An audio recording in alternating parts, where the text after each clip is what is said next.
నమస్తే, welcome to Leo. మనతో ఉన్నారు పొలిటికల్ అనలిస్ట్ కొత్త రవీంద్ర బాబు గారు. సార్ నమస్తే. నమస్తే సార్, పీపీపీ దీనిపైన మెడికల్ కాలేజ్ సంబంధించి వచ్చేసరికి వైఎస్ జగన్మోహన్ రెడ్డి గారు 17 మెడికల్ కాలేజ్ నేను కట్టేశానని చెప్పి ఒక మాట అన్నాడు. కానీ దీన్ని కూటమి ప్రభుత్వం దగ్గరికి వెళ్ళి సెల్ఫీలు దిగి విజువల్స్ అన్ని బయటపెడితే బండారం బయటపడిపోయింది, అసలు బిల్డింగ్లు ఎక్కడ లేవని చెప్పి. అయితే దాన్ని పూర్తిగా కవరప్ చేసుకోవడం కోసం ఆయన కూడా 2-3 సార్లు అన్నాడు, ఎవరు కట్టలేరు స్వామి, 5 సంవత్సరాలు ఎవరు కట్టలేరు స్వామి అని చెప్పి మాట్లాడాడు. కానీ నిధులు ఏమయ్యాయో తెలియదు.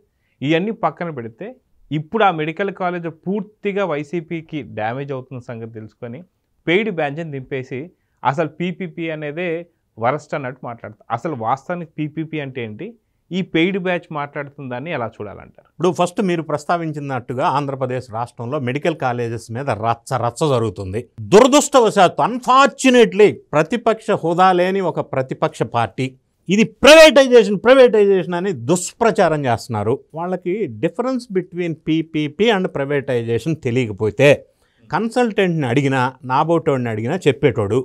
కానీ ఎందుకో దురదృష్టం కొద్దీ రాంగ్ సెలక్షన్ చేసుకున్నారు, ఒక ఫాల్స్ ఎలిగేషన్ చేస్తూ. అక్కడ మొదలు పెడితే మీరు ఇందాక ఇంట్రోలో ప్రస్తావించినట్టుగా జగన్ రెడ్డి గారు 17 మెడికల్ కాలేజెస్ కట్టాడు, లేకపోతే ఇనిషియేషన్ చేశాడు అప్పట్లో అన్నారు. ఆ statement it self is wrong. ఈ 17 medical colleges for Andhra Pradesh Jagan Reddy గారు ముఖ్యమంత్రిగా ఉన్నప్పుడు సెంట్రల్ గవర్నమెంట్ ఫండ్ కింద, సెంట్రల్ గవర్నమెంట్ ఇనిషియేటివ్ కింద, సెంట్రల్ గవర్నమెంట్ స్కీమ్ కింద అలాట్ చేయబడ్డాయి. ఫండ్స్ సెంట్రల్ గవర్నమెంట్ ఇస్తారు. ల్యాండ్కి కానీ, ఇన్ఫ్రాస్ట్రక్చర్కి కానీ, బిల్డింగ్ కానీ, ల్యాబొరేటరీస్కి కానీ మొత్తం ఫండ్ ఆ దానికి సంబంధించి సెంట్రల్ గవర్నమెంట్ ఇస్తాము, మీరు కట్టండిరా భయ అని ప్రతి స్టేట్కి గైడ్ లైన్స్ ఇచ్చారు. వాళ్ళు కట్టండి, ఫండ్స్ ఇస్తామని చెప్తే ఈయన పరిపాలించిన 5 సంవత్సరాల్లో కట్టకుండా ఫెయిల్ అయ్యాడు. ఫెయిల్ అవటమే కాకుండా నేను 17 మెడికల్ కాలేజెస్ కట్టా అని చెప్తున్నాడు, అది వేరే విషయం. ఈయన ఫండ్స్ ఇచ్చినా కూడా ఎందుకు కట్టలేకపోయాడు, number 1. Number 2, central government 938 crores ఇస్తే ఎందుకు పూర్తి చేయలేకపోయాడు. నంబర్ 2, నాబార్డు కింద 1300 కోట్లు తీసుకొచ్చాడు మెడికల్ కాలేజెస్ కని, అవేమని. నంబర్ 4, మెడికల్ కాలేజెస్ కింద 5కు మాత్రమే కట్టాడు, మిగతా కట్టలేదు, పునాదుల దశలో ఉన్నాయి. అయినప్పటికీ 500 కోట్లు అప్పు చూపించారు ఈ అకౌంట్ కింద. ఈ ఫండ్స్ ఏమైనాయి. నెక్స్ట్ పాయింట్, ఆయన భాషలో ఒక్కో మెడికల్ కాలేజ్ 500 కోట్లు అవుతుంది, మొత్తం కలిసి 8500 crores అన్నాడు. కొద్దిగా గ్యాప్ ఇచ్చి ఇంకో సందర్భంలో 1,00,000 కోట్ల ఆస్తబా మెడికల్ కాలేజెస్ అన్నాడు. మరి అటువంటప్పుడు రిషికొండలో 500 కోట్లు పెట్టి ప్రజాధనాన్ని దుర్వినియోగం చేసే బదులు 500 కోట్లు పెడితే ఒక మెడికల్ కాలేజీ పూర్తి అవుతుండేనా కదా, అది ఎందుకు చేయలేకపోయాడు, అది ఫెయిల్యూర్ కదా. మరి సెంట్రల్ గవర్నమెంట్ స్కీమ్ కింద కంప్లీట్ చేయలేకపోవటం ఒక పార్ట్ అయితే, ఇంతకు ముందు సెంట్రల్ గవర్నమెంట్లో ఆయన పరిపాలించిన కాలంలో 93 స్కీమ్స్ ఫండ్స్ వస్తే యూటిలైజ్ చేసుకోలేకపోయారు. ఇది అత్యంత దుర్మార్గం. ఫెయిల్యూర్ అంటే ఇది, ఫెయిల్యూర్కి పరాకాష్టే ఇది. ఇదన్నీ పక్కన పెడితే మీరు ఇందాక అన్నారు పీపీపీకి ప్రైవేటైజేషన్ అని అంటున్నారు. ఫర్ ఎగ్జాంపుల్, లేటెస్ట్ ఎగ్జాంపుల్ ఒకటి తీసుకుందాం. హైదరాబాద్ మెట్రో ఎల్ఎన్టీ, అది కన్స్ట్రక్షన్ చేసింది PPP, public private partnership initiative. Design, build, finance, operate and transfer formula. So వీళ్ళంతా చేసి అంతా అయిపోయిన తర్వాత, ఆపరేట్ చేసిన తర్వాత ట్రాన్స్ఫర్ అవుతుంది. ఇది ఫార్ములా పీపీపీ. ఇండియాలోనే కాదు, ప్రపంచంలో అన్ని దేశాల్లో సక్సెస్ఫుల్ మోడల్ అంటే పీపీపీ. ప్రభుత్వ ధనంతో సెంట్రల్ అయినా స్టేట్ అయినా డెవలప్ కావాలి, ఫాస్ట్గా ఇన్వెస్ట్మెంట్ పెట్టాలి అంటే సాధ్యం కాదు, చాలా టైం పడుతుంది. అదే పీపీపీ మోడల్లో వాళ్ళు డిజైన్ చేస్తారు, బిల్డ్ చేస్తారు, ఫైనాన్స్ చేస్తారు, ఆపరేట్ చేస్తారు, స్టెబిలైజ్ చేస్తారు, ఎస్టాబ్లిష్ చేస్తారు, తర్వాత ప్రభుత్వానికి ట్రాన్స్ఫర్ చేస్తారు. ఇప్పుడు హైదరాబాద్ మెట్రో ఉంది, ఎల్ఎన్టీ చేతులు ఎత్తేశారు. తెలంగాణ స్టేట్ టేక్ ఓవర్ చేసింది. ఎందుకు? అది పీపీపీ మోడల్ కాబట్టి. అదే ప్రైవేటైజేషన్ అంటున్నారు కదా, ఈ డిఫరెన్స్ తెలియక. అదే ఎల్ఎన్టీకి హైదరాబాద్ మెట్రో ప్రైవేటైజేషన్ అయితే తెలంగాణ స్టేట్ గవర్నమెంట్ ఎందుకు టేక్ ఓవర్ చేసేది? సాధ్యం కాదు కదా. మరి టేక్ ఓవర్ చేసిందంటే that is the difference between privatisation and PPP model. ఎప్పటికైనా ఆస్తి మొత్తం అది ప్రభుత్వానికి మాత్రమే చెందుతుంది. ప్రైవేటైజేషన్ అంటే పూర్తిగా నీకు ఇచ్చేస్తా, మళ్ళీ గవర్నమెంట్కి రాదు. ఈ చిన్న లాజిక్ ఎక్కడ మిసారు? భారతదేశంలో ఉన్న నేషనల్ హైవేస్ అన్ని పీపీపీ మోడల్లోనే. అంటే అది కట్టినోడిదే రోడ్డా, గవర్నమెంట్ది కాదా?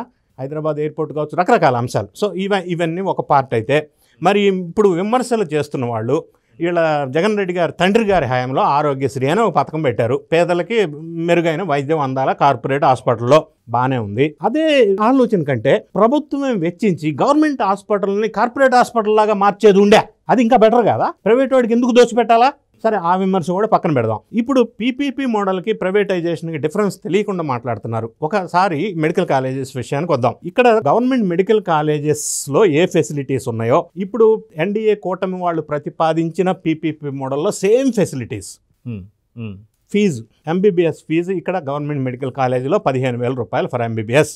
ఇదే సేమ్ ఫీజు, నో హైక్. రెండోది, ఇక్కడ రిజర్వేషన్ అమలు చేయాలా గవర్నమెంట్ మెడికల్ కాలేజీలో, సేమ్ రిజర్వేషన్ ఇక్కడ కూడా అమలు అవుతుంది. మూడోది, రోగులకు అందుతున్న సేవలు అంటే ఫీజులు కానీ సౌకర్యాలు కానీ సేవలు కానీ గవర్నమెంట్ మెడికల్ కాలేజీ పేరుతో ఉన్న బిల్డింగ్లో ఏదైతే ఉన్నాయో సేమ్ టు సేమ్ ఇక్కడ కూడా పీపీపీ మోడల్లో అవే రూల్స్, అవే నిబంధనలు, అవే ఫెసిలిటీస్. అటువంటప్పుడు డిఫరెన్స్ ఏముండదు.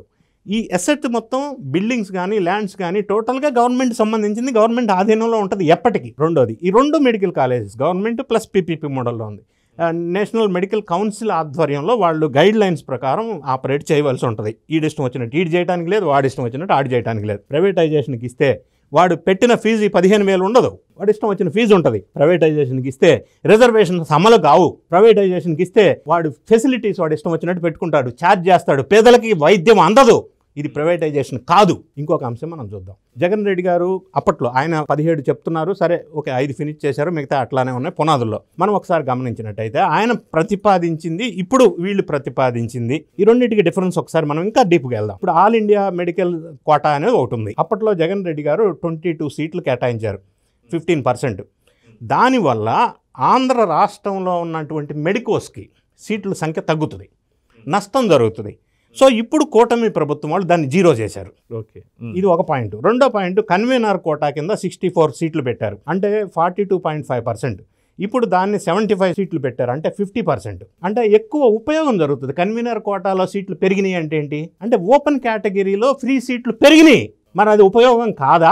మరి వాళ్ళు అట్లా ఎందుకు పెట్టారు? ఇప్పుడు కూటమి ప్రభుత్వాలు ఆలోచించి ప్రజా ఉపయోగకరమైన, వ్యాధిగ్రస్తులకు ఉపయోగకరమైన విధంగా ఈ స్కీమ్స్ కూడా కొంత మార్పులు చేర్పులు చేశారు. ఇంకోటి, మేనేజ్మెంట్ కోటాలో జగన్ రెడ్డి గారు 45 సీట్లు పెట్టారు, అంటే 29.7%. ఇప్పుడు వీళ్ళు ఏం చేశారంటే దాన్ని 53 చేశారు. ఇంకొక అంశం మనం మరీ ముఖ్యంగా ఆలోచించుకుంటే ఎన్ఆర్ఐ సీట్లు ఇప్పుడు 22 సీట్లు పెట్టారు. సో ఈ విధంగా ఇంకా దాన్ని స్ట్రెంథన్ చేసి అప్పటికున్న కండిషన్స్ ఇంకా మెరుగ్గా చేసి పేద ప్రజలకి వైద్యం అందే విధంగా ఇంకా స్ట్రెంథన్ చేయటం ఒక పార్ట్. రెండో పార్ట్, త్వరితగతిన ఈ నిర్మాణాలు జరిగిపోవాలా. జరగాలంటే ఇన్వెస్ట్మెంట్స్ పెట్టాలి. ఇన్వెస్ట్మెంట్స్ ఫాస్ట్గా పెట్టాలంటే ప్రభుత్వ ధనం పెట్టాలంటే లేట్ అవుతుంది. ఇప్పుడు పీపీపీ మోడల్లో వీళ్ళు ఎవరికైతే ఇవ్వబోతున్నారో వాళ్ళ ద్వారా త్వరితగతిగా నిర్మాణం అయితే 27-28 అకాడమిక్ ఇయర్ ఇవి రెడీ అయిపోతాయి. అప్పుడు తొందరగా మన రాష్ట్రంలో మెడికల్ కాలేజెస్ పెరిగితే రోగులకి సదుపాయాలు పెరుగుతాయి, మెడికల్ స్టూడెంట్స్కి అందుబాటులో ఉంటుంది. ఇది ఉపయోగపడే అంశమా, ఉపయోగపడని అంశమా? ఇది ఏ విధంగా అర్థం చేసుకోవాలా? ప్రజలకి పనికొచ్చే కార్యక్రమం కదా ఇది. దాన్ని ప్రైవేటైజేషన్ అనటంలో మీనింగ్లెస్, బేస్లెస్ అలిగేషన్. నాకు ఒక చిన్న డౌట్ సార్, ఇప్పుడు దాకా మీరు ఏదైతే ఇచ్చినటువంటి ఒక మెడికల్ కాలేజ్కి సంబంధించినటువంటి పిల్లలకి సంబంధించిన ఏదైతే ఉందో ఇవన్నీ నిజంగా ఇప్పుడు ప్రభుత్వం చెప్తుందంటే ఒక ప్రైవేటీకరణ అయితే ఇసకి ఈ అంశాలే రావు కదా సార్? Question doesn't arise. ఇప్పుడు మీరు ప్రైవేటుకి ఇచ్చేశారు అంటే అమ్మేశారు. అప్పుడు ప్రైవేట్ వాడు వాడి ఇష్టం వచ్చిన ఫీజు పెట్టుకుంటాడు, వాడి ఇష్టం వాడిది కదా ప్రాపర్టీ. ఇది అమ్మటం కాదు. It is under the control of the state government and medical council. It is not a privatisation. నేను ఎగ్జాంపులే చెప్తా. హైదరాబాద్ మెట్రో అంటే హైదరాబాద్ మెట్రో ప్రైవేట్కి ఇచ్చారా? లేదు, దాన్నే పీపీపీ అంటారు. ఇదే క్లాసిక్ ఎగ్జాంపుల్. మళ్ళీ బ్యాక్ టేక్ ఓవర్ చేశారు కదా, ప్రభుత్వ ఆస్తి ఇప్పుడు metro. Similarly these medical colleges in Andhra Pradesh also government asset, government property, not private. Same facilities అందిస్తున్నప్పుడు నీకేంటి బాధ, నీకేంటి ప్రాబ్లం? అప్పుడే పూర్తి చేసేది ఉండే. మరి మీరు అన్నారు ఇంతకుముందు అంత ఈజీ కదా బా, చాలా టైం పడుతుందని. మరి ఆ మాటలు మాట్లాడిన పెద్ద మనుషులు అమరావతి ఎందుకు పూర్తి చేయలేకపోయారు? పూర్తి చేయాలి కదా అని ఎన్డీఏని క్వశ్చన్ చేస్తున్నారు. అమరావతి లాంటి మహానగరాన్ని నిర్మించాలంటే వీళ్ళు అన్నట్టు 5 సంవత్సరాల్లో పూర్తి అవుతుందని అనుకుంటే medical colleges government, central government ఇచ్చిన ఫండ్స్తో ఎందుకు పూర్తి చేయలేకపోయారు వీళ్ళు పరిపాలించిన కాలంలో? అది చేతకానితనం కాదా? ఇంకొక అంశం మీరు ప్రస్తావిస్తూ కొంతమంది సోకాల్డ్ ఇన్ఫ్లుయెన్సర్స్ యూట్యూబ్స్లో రకరకాల విధంగా విష ప్రచారం చేస్తున్నారు. విష ప్రచారం అంటే ఎట్లా అంటే తిరుమలలో గోవులు చచ్చిపోని అని ఒక విష ప్రచారం చేశారు. అంటే విష ప్రచారానికి మీనింగ్ చెప్తున్నా. అది అలవాటుగా డిఎన్ఏలో ఉంది వైఎస్ఆర్ కాంగ్రెస్ పార్టీకి. మొన్న ఈ మధ్య అలిపిరి దగ్గర ఒక ఉపయోగంలో లేని, నిరుపయోగంగా ఉండి పడేసిన విగ్రహాన్ని తీసుకొచ్చి విష్ణుమూర్తి విగ్రహం అంటారు. అంటే విష ప్రచారం అంటే ఇది. ఇప్పుడు మెడికల్ కాలేజెస్ మీద వీళ్ళు చిమ్మురుతున్నది విష ప్రచారం. ఎక్కడ ప్రైవేటైజేషన్? డిఫరెన్స్ తెలీదా? రెండోది, ఈ సోకాళ్ళు కొంతమంది వచ్చి యూట్యూబ్లో ప్రచారం చేస్తున్నారు. సబ్జెక్టు తెలియజెప్పాలా నిష్పక్షపాతంగా. అది ఏ ప్రభుత్వాన్ని భుజాన వేసుకొని అక్కర్లా, ఉన్న వాస్తవాన్ని ప్రజలకు తెలియాలి. అది కదా రియలిస్టిక్ న్యూట్రల్ జర్నలిస్టో అనలిస్టో ఏదన్నా కానీ. ఇంకొక అంశం మనం పరిశీలించినట్టయితే ఈ యూట్యూబర్స్ చేసిన కొంతమంది వ్యక్తులు పెయిడ్ బ్యాచ్ అని కొంతమంది అంటున్నారు. పెయిడో కాదో నాకు తెలియదు, కానీ నేను ఒక లాజిక్ చెప్తా. వీళ్ళు చేసిన వీడియోల కంటెంట్ పరిశీలిస్తే ఏదో 3-4 రిలీజ్ చేసిన ఒకే వీడియోస్, అంటే పీపీపీ మీద, మెడికల్ కాలేజెస్ మీద కంటెంట్ అంతా ఒకటే ఎందుకుంది? Same lines, same content, same topic. అంటే వైఎస్ఆర్ కాంగ్రెస్ పార్టీ ఏదైతే వితండవాదం చేస్తుందో అది ప్రజల్లో ఇంజెక్ట్ చేసే ప్రయత్నం వీళ్ళ ద్వారా చేశారనేది అర్థమవుతా ఉంది. దీనికి నేను ఒక ఎగ్జాంపుల్ చెప్తా.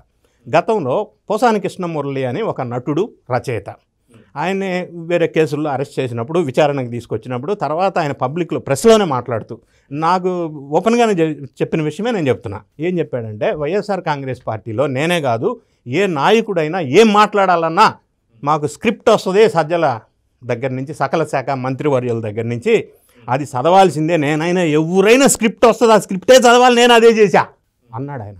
సో ఇక్కడ జగన్ రెడ్డి గారు ప్రెస్ మీట్లో చదివిన స్క్రిప్టే. ఇప్పుడు ఈ పెయిడ్ బ్యాచ్ ఎవరైతే యూట్యూబుల్లో వక్రీకరించి విషం చెమ్ముతున్నారో అది కూడా ఎక్కడి నుంచి రావాలో అక్కడి నుంచి స్క్రిప్ట్ వచ్చింది అన్నట్టుగా కంటెంట్ చూస్తే మనకు అర్థమవుతూ ఉంది. ఇటువంటి విష ప్రచారానికి ఫుల్ స్టాప్ పెట్టి ప్రజా ఉపయోగక కార్యక్రమాలు ఏమున్నాయి, నిర్మాణాత్మకమైన సలహాలు సూచనలు ప్రభుత్వానికి ఏ విధంగా ఇవ్వాలి, యూరియా అందట్లేదా, గిట్టుబాటు ధర లేదా, దాన్ని చేయాలంటే ఏం చేద్దాం, పెట్టుబడులు ఇంకా ఆకర్షించాలంటే ఏం చేయాలి, ఇటువంటి సలహాలు సూచనలు ఇస్తే ప్రజలు హర్షిస్తారు, రాష్ట్రం బాగుపడుతుంది. అంతేగాని పెట్టుబడులు రాకుండా చేసే మార్గం ఒక సైడ్ చేస్తున్నారు, హిందూ ధర్మం మీద, హిందూ మతం మీద విష ప్రచారం ఒక సైడ్ చింపుతూ ఉన్నారు, ఇట్లా మెడికల్ కాలేజెస్ మీద దుష్ప్రచారం చేస్తూ ఉన్నారు, అమరావతి మీద విషం చింపుతున్నారు. వీటన్నిటిని ప్రజలు అన్నీ గమనిస్తున్నారు. వీళ్ళు రియలైజేషన్ అయ్యి ఇప్పటికైనా నిర్మాణాత్మకంగా మారితే బాగుంటుంది. ఇలా విషయం చెమ్మకుండా ఇటువంటి పెయిడ్ బ్యాచెస్లో వీడియోస్ డంప్ చేసుకుండా ఉంటే బాగుంటుంది అనేది నా అభిప్రాయం. అదే సార్, ఇక్కడ నాకు ఇంకొక డౌట్ కూడా ఏంటి సార్, ఇక్కడ ప్రైవేటీకరణ గురించి వీళ్ళు మాట్లాడుతున్నారు. మీరు చాలా మంచి ఎగ్జాంపుల్ చెప్పారు, ఏదైతే హైదరాబాద్ మెట్రోకి సంబంధించి అయితే ఒక ఎగ్జాంపుల్ చెప్పారు. కానీ జగన్మోహన్ రెడ్డి భయం ఏంటంటే, ఇప్పుడు ఇన్ని వేల కోట్లు, ఇన్ని లక్షల కోట్లు పెట్టుబడులు వస్తుండేసరికి ఖచ్చితంగా ఈ అకాడమీ మీరు అన్నట్టు 2028 లోపల ఖచ్చితంగా మెడికల్ కాలేజ్ స్టార్ట్ అయితే ఆ క్రెడిట్ చంద్రబాబు నాయుడుకి వెళ్తుంది అనేటువంటి భయం అనుకోవచ్చు అంటారా జగన్మోహన్ రెడ్డికి? ఆంధ్రప్రదేశ్ రాష్ట్రానికి పెట్టుబడులు వస్తే కూటమికి క్రెడిట్ వెళ్తుంది, అమరావతి డెవలప్మెంట్ అయితే కూటమికి క్రెడిట్ వెళ్తుంది, కూటమి ప్రభుత్వం వాళ్ళు ప్రామిస్ చేసిన స్కీమ్స్ అన్ని ఇంప్లిమెంట్ చేస్తే కూటమికి క్రెడిట్ వెళ్తుంది, పోలవరం ప్రాజెక్టు సక్సెస్ఫుల్గా కడితే కూటమికి క్రెడిట్ వెళ్తుంది, పెట్టుబడుల ద్వారా ఉద్యోగ ఉపాధి అవకాశాలు కల్పిస్తే ప్రజలంతా కూటమి వైపు మొగ్గు చూపుతారు అనేది వీళ్ళ అక్కసు కావచ్చు.